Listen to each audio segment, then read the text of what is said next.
नमस्कार। आज मैं आप लोगों को क्लास 10 का मंगलम पाठ का चौथा श्लोक बताने जा रही हूँ। सबसे पहले हम लोग श्लोक पढ़ते हैं। यथा नद्य स्यन्दमाना समुद्रे अस्तं गच्छन्ति नाम रूपे विहाय तथा विद्वान् नाम रूपाद् विमुक्तः परात् परं पुरुषमुपैति दिव्यम। फिर से मैं पढ़ती हूँ। यथा नद्य स्यन्दमाना समुद्रे अस्तं गच्छन्ति नाम रूपे विहाय तथा विद्वान् नाम रूपाद् विमुक्तः परात् परं पुरुषमुपैति दिव्यम। अब इसमें कठिन शब्द का संधि विच्छेद हम लोग सबसे पहले करेंगे। तो यहाँ समुद्रे अस्तम, समुद्रे अस्तम का संधि विच्छेद हो गया समुद्रे जोर अस्तम। और एक और कठिन शब्द है पुरुष मुपैति। तो यहाँ पुरुषम जोर उपैति संधि विच्छेद हो गया। अब हम लोग शब्दार्थ की ओर बढ़ते हैं। यथा, यथा का अर्थ होता है जैसे, नद्य का नदी, स्यन्दमाना बहती हुई, समुद्रे समुद्र में, अस्तम, अस्तम का अर्थ होता है विलीन होना, अस्त होना। गच्छन्ति जाते हैं, नाम रूपे अपने नाम और रूप को, और विहाय मतलब छोड़कर। सबसे पहले हम लोग जितना जाने हैं, जितने शब्द का अर्थ जाने, पहले उसको फिर से मैं दोहराती हूँ। यथा जैसे, नद्य नदी, स्यन्दमाना बहती हुई, समुद्रे समुद्र में, अस्तम विलीन, गच्छन्ति जाते हैं, नाम रूपे नाम और रूप विहाय छोड़कर। अब हम लोग यहाँ आते हैं।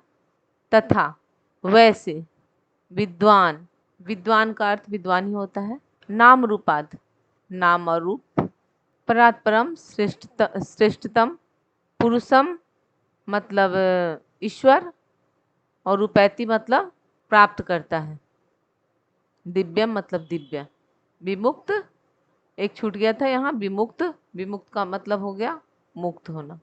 अब हम लोग इसके अर्थ की ओर बढ़ते हैं।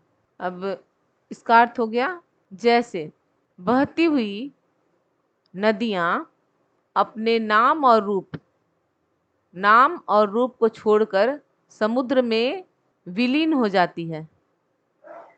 जैसे बहती हुई नदियाँ अपना नाम और रूप को छोड़कर समुद्र में विलीन हो जाती हैं, वैसे, तथा मतलब वैसे, वैसे ही विद्वान व्यक्ति अपने नाम और रूप से मुक्त होकर उस दिव्य श्रेष्ठतम पुरुष ईश्वर को प्राप्त कर लेता है, अर्थात परमात्मा की प्राप्ति कर लेता है। इसमें मैंने व्याख्या की है।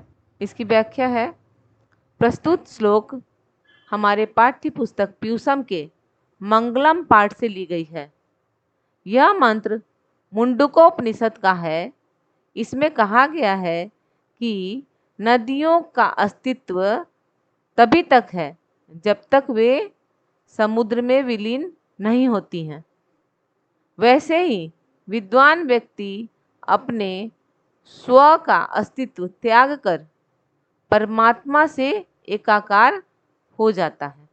तो ये जो श्लोक है, इसे मैं आप लोगों को समझा दी हूँ, और मैं आगे 5वें श्लोक की ओर बढ़ती हूँ।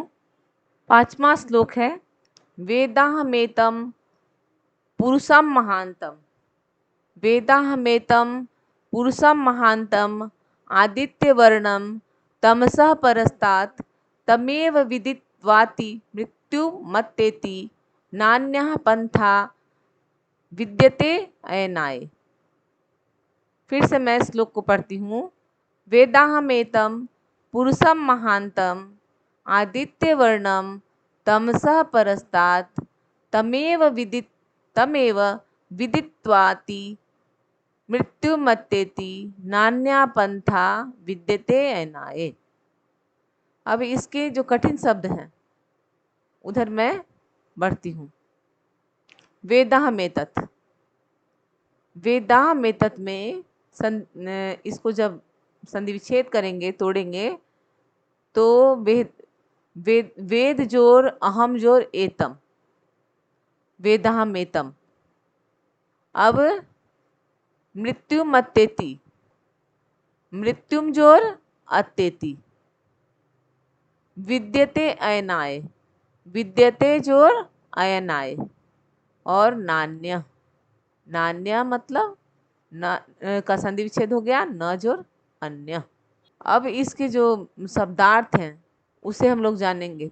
तमस का मतलब होता है अंधकार, और परस्तात का मतलब होता है दूर करने वाला। आदित्य वर्ण का मतलब हो गया, आदित्य का अर्थ होता है सूर्य, और सूर्य के वर्ण का, आदित्य वर्ण का अर्थ हुआ सूर्य के वर्ण का। यहाँ वेद जोर अहम जोर एतम, तो यहाँ जो एतम शब्द है उसका अर्थ हुआ इस, और महानतम पुरुषम, महानतम पुरुषम या पुरुषम महानतम मतलब यहाँ अर्थ हो गया ईश्वर, महान पुरुष बोला गया है ईश्वर को। और आगे बढ़ते हैं। तमेव, तम जोर एव, विदित्वा जोर अति, मृत्यु मृत्युम जोर अत्येति, न जोर अन्य, पंथा मार्ग हो गया, विद्यते अयनाय, विद्यते जोर अयनाय। इसके अर्थ को जानेंगे। इसका अर्थ हुआ अज्ञान रूपी अंधकार का नाश करने वाले इस ईश्वर को मैं जानता हूँ। कैसे ईश्वर है? वे अज्ञान रूपी अंधकार का नाश करने वाले हैं। और कैसे हैं? तो आदित्य वर्ण के हैं। वे ईश्वर आदित्य वर्ण के हैं जो अज्ञान रूपी अंधकार का नाश करने वाले हैं। उसी को जानकर व्यक्ति मृत्यु को पार कर जाता है, अर्थात जन्म और मृत्यु रूपी चक्र से छूट जाता है। जब हम लोग अज्ञान रूपी अंधकार का हम लोगों के अंदर से नाश हो जाता है, तो जन्म और मृत्यु के बंधन से व्यक्ति छूट जाता है। इसके अतिरिक्त मुक्ति का और कोई दूसरा मार्ग नहीं है। अब हम लोग इसकी व्याख्या की ओर बढ़ते हैं।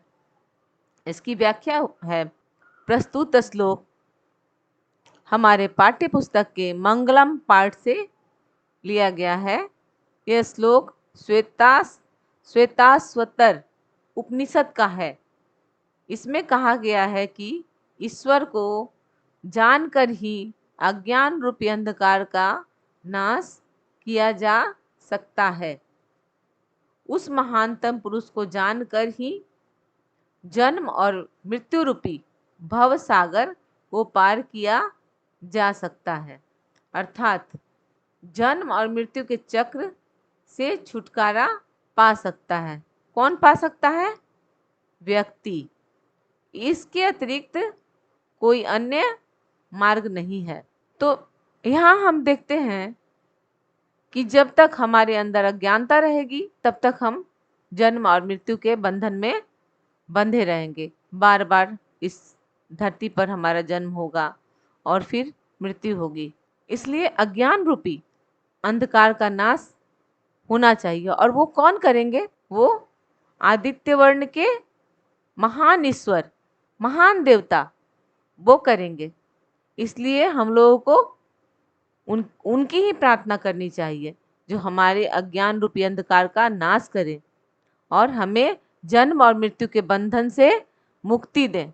आज हमारे मंगलम पाठ का ये 5 श्लोक समाप्त होता है और आगे मैं आपको इसके आगे के चैप्टर के बारे में बताऊंगी। धन्यवाद।